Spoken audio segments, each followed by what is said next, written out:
जय तारा everyone good morning सबाइके। तो आजकेर पार्टटाते आमि शेयर करब जे आमरा এই বছরে তারাপীঠে গিয়ে কোন হোটেলে ছিলাম। প্রত্যেক বছর কিন্তু আমরা মহাপ্রভু হোটেলেই থাকি। অলরেডি আমার এই চ্যানেলে তারাপীঠের ওপর অনেক ভিডিও করা আছে, তোমরা দেখতে পারো। বাট এই বছরটা আমরা একটু অন্যরকম হোটেল ট্রাই করলাম, মানে একেবারেই মন্দিরের কাছে, মানে মহাপ্রভুর থেকেও অনেক কাছে এই হোটেলটা, সেটা নিয়ে আজকে তোমাদের সাথে শেয়ার করব। সো তোমরা টোটাল ভিডিওটা দেখতে থাকো। একদম আমরা তারাপীঠে নেমে গেছি, দেখতেই পাচ্ছ মন্দির চত্বরে। এবার তারাপীঠ সরণির ভেতর থেকে আমরা একদম ঢুকে যাব এবং মন্দিরের একটু আগেই হচ্ছে ব্লু স্টার এই হোটেলটা। তোমাদের টোটালটা আমি ঘুরিয়ে দেখাচ্ছি, নিজেরাই দেখতে পাবে। ভীষণ সুন্দর, পয় পরিষ্কার এবং দামেও কিন্তু যথেষ্ট পরিমাণে রিজনেবল।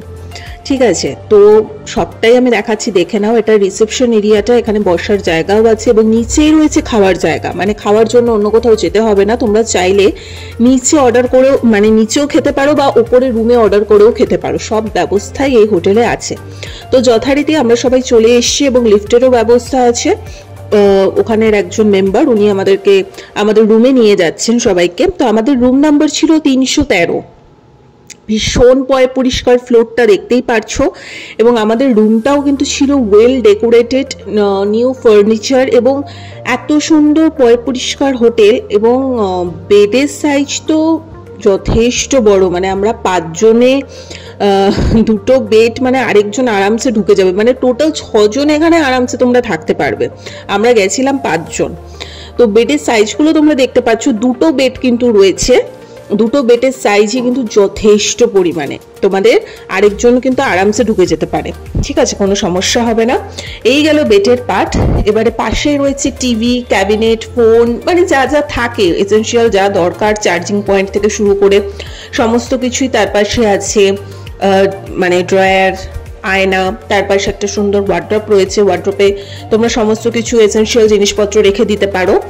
এবং আমার তো সব থেকে ইম্পর্ট্যান্ট হচ্ছে বাথরুম, মানে আমি যে হোটেলেই যাই সবার আগে ফার্স্ট বাথরুমটা দেখি, ওটা নিট অ্যান্ড ক্লিন নাকি। তো পাশে আর একটু স্পেস ছিল, সেই স্পেসে টেবিল, চেয়ার সমস্ত কিছুই রাখা ছিল। আর অবভিয়াসলি আমরা এসি রুমই নিয়েছি। তো চলো এবারে বাথরুমটাও দেখিয়ে দিচ্ছি। বাথরুমটা ভীষণ নিট অ্যান্ড ক্লিন এবং খুব ভালো। এখানে গিজারও কিন্তু আছে, কোনো সমস্যা নেই। আর অ্যাটাচ তোমার আয়নাও রয়েছে বাথরুমে। আমার তো ভীষণ ভালো লেগেছে। আর এই হোটেলের প্রাইস সম্বন্ধে এবার বলছি, খুবই রিজনেবল। এত সুন্দর একটা রুম, পয় পরিষ্কার, এবং আমাদের একটা দিনের জন্য কোনো কষ্ট হয়নি। সমস্ত কিছু ওদের, মানে ম্যানেজমেন্ট ভীষণ ভালো। যখনই ফোন করা হচ্ছে তখনই সমস্ত সার্ভিস ওরা দিচ্ছে। এবং ওরা একটা জানলাও রয়েছে একটা, সেখান থেকে খুললে হচ্ছে মন্দিরের রাস্তাটা চলে যাচ্ছে। একটুখানি এগিয়ে জাস্ট হচ্ছে মন্দির। একদম মানে মা বাবা যাদেরকে নিয়ে যাচ্ছ বয়স্ক, ওনারা তো বেশি হাঁটতে পারে না, তো চেষ্টা করবে যত মন্দিরের কাছাকাছি হোটেল নেওয়া যায় ততই বেটার। তো হোটেলের প্রাইস হচ্ছে 2500 টাকা। তো আমরা ছিলাম 2 দিন, তো কাউন্ট করে নাও কত হতে পারে। যাই হোক, আর এখানে খাবার দাবার তো দুর্দান্ত, গরম গরম ওরা তৈরি করছে এবং সাথে সাথে ওরা সার্ভ করছে। তোমরা নিচে গিয়েও খেতে পারো বা উপরে অর্ডার করতে চাইলে ওরা কিন্তু অনায়াসে দিয়ে যাবে। যদি আজকে এই ভিডিওটা ভালো লেগে থাকে, লাইক, কমেন্ট, শেয়ার, সাবস্ক্রাইব করে দিও। ছোট্ট করে আমি ইনফরমেশনগুলো সব শেয়ার করলাম। যদি কিছু মিস হয়ে থাকে আমাকে কমেন্ট করো, অবশ্যই জানিয়ে দেবো। সো চলো আজকের মতো এখানেই, টাটা।